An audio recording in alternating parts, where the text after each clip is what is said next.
15 years ago, I was riddled with so much anxiety. That's why I started this journey. I wasn't interested in spirituality. I was going on about my life, but certain events and circumstances happened in my life that really triggered me, and the anxiety just grew and grew. And then I did go seek help.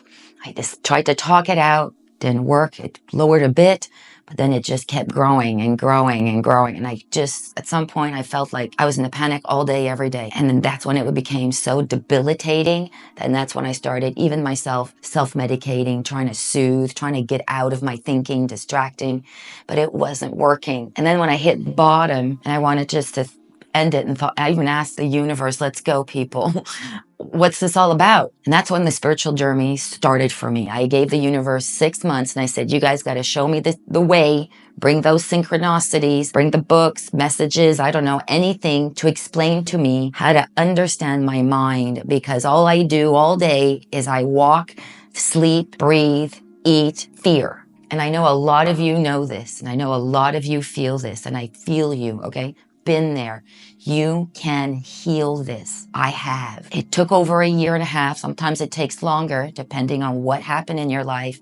I was really consistent. That's also a big thing when you do a spiritual journey. Like anything, the more you do something, the more you practice, the more you get better and you get out of it. But you know how much the world also projects fear to you. It's a way to control. It's a mindset. Keeps us small, keeps us obedient, easy, slave, work mentality, live for the weekend and vacation. That's not living. You guys know it is not living.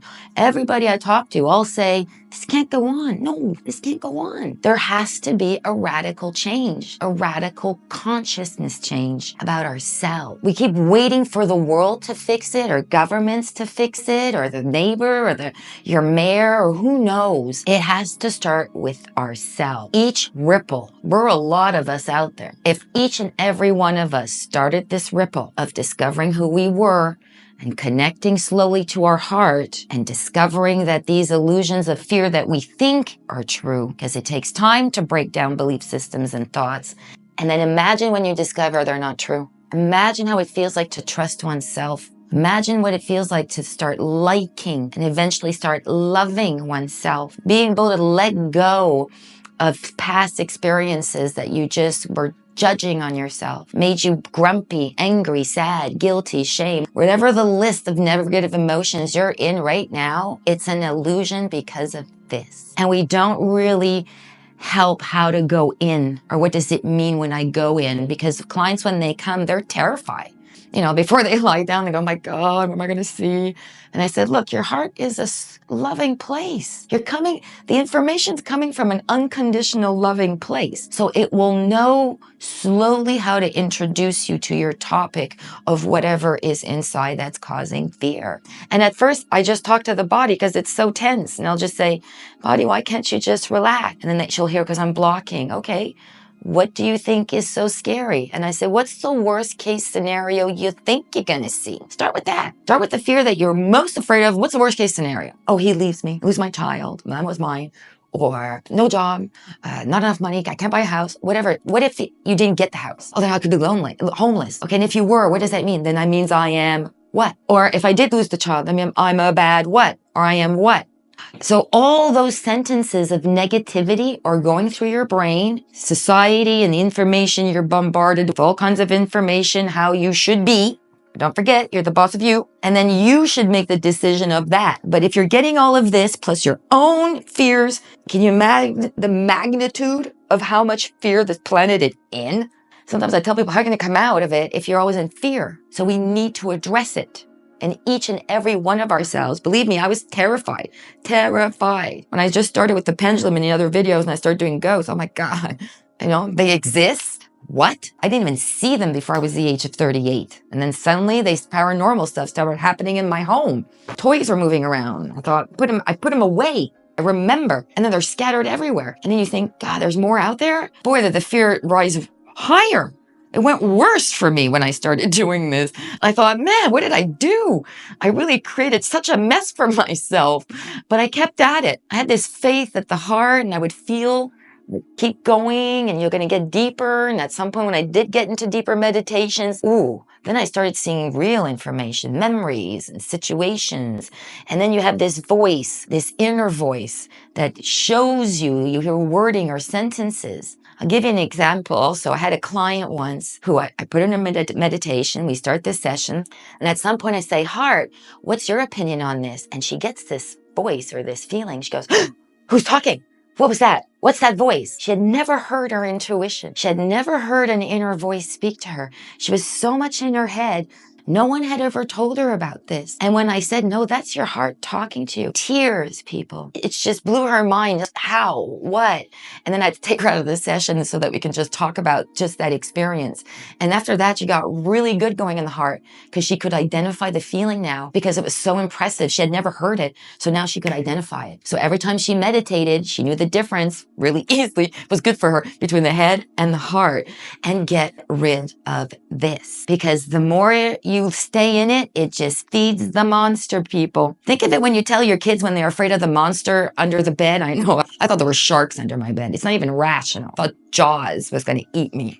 And you keep telling, sweetheart, it's not true. Look under the bed, see, put your arm, I'm going to put the light. And then you think, okay, you're fine, put it back in bed. It's the same for you. You gotta open the monster of whatever fear is in you. Start poking at it. Start just asking questions, feeling it. What's the worst case scenario? Because if you don't, this is why we're here. We're all debilitated. Either we're in self-medicated. I think everybody self-medicates. I don't have any clients that doesn't really self-medicate. And I don't mean just medication. It could be food, habits, going over to the gym too much, just, release all the negative thinking or the tension they're having. It could be obviously drugs, drinking. List just goes on, whatever that means. Nail biting. I had someone, sometimes they would pull their hair. I mean, I can go down, we have to think of all these different ones, but we do different things to soothe, cutting to soothe ourselves because soothing feels good. At least we feel a release. When we're balled up like this, we need to explode. So you find a way either to suppress it and chill out or explode by cutting to release a pain. You're doing something to release this going in. And if you seek help, I know I did, but to me didn't go deep.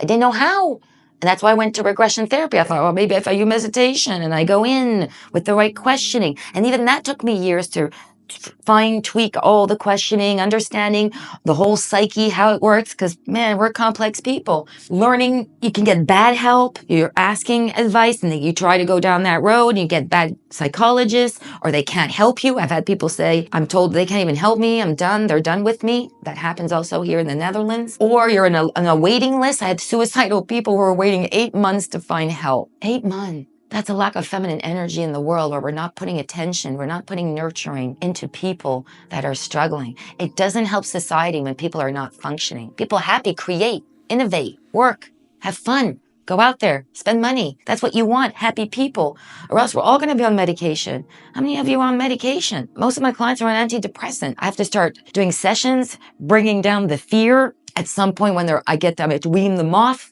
the medication, because that also takes time until they're completely free of medication. And then I'll start truffle psilocybin and psychedelic truffles and I'm microdosing and slowly create more neurons and it's exciting with serotonin to give them better brain chemistry. All of this is a domino that takes time addressing your fears.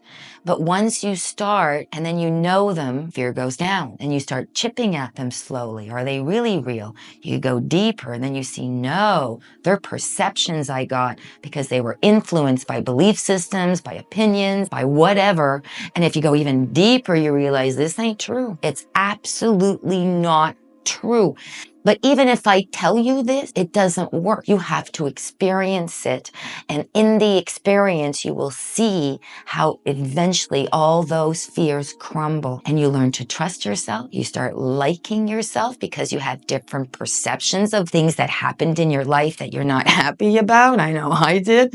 When I saw another perception, I thought, I didn't see it that way. Oh, I can change that thought in a different way now. See? And if I change that thought, that changes a feeling also in me about it, because now I have another perception that's replaced the negative one by a positive one that came from here. And that's how fear left my body, where now I have no more anxiety at all. I am free of this. And then you trust yourself more. And that is also freeing, also fantastic. But again, I'm 15 years in, people. It takes time. I'm not saying it's going to take you 15 years. The younger you begin, Gen Z guys, you're there. Let's go. You guys know the way. You started it. The other people, Gen X people and more, all us in this category. You guys, we can do this. You can do this. Just start baby steps, feeling yourself. Just let your fear, ask it a few questions, see how it goes. Guys, you know what to do. Share. This could help a lot of people. Subscribe, give me comments, suggestions, whatever you want.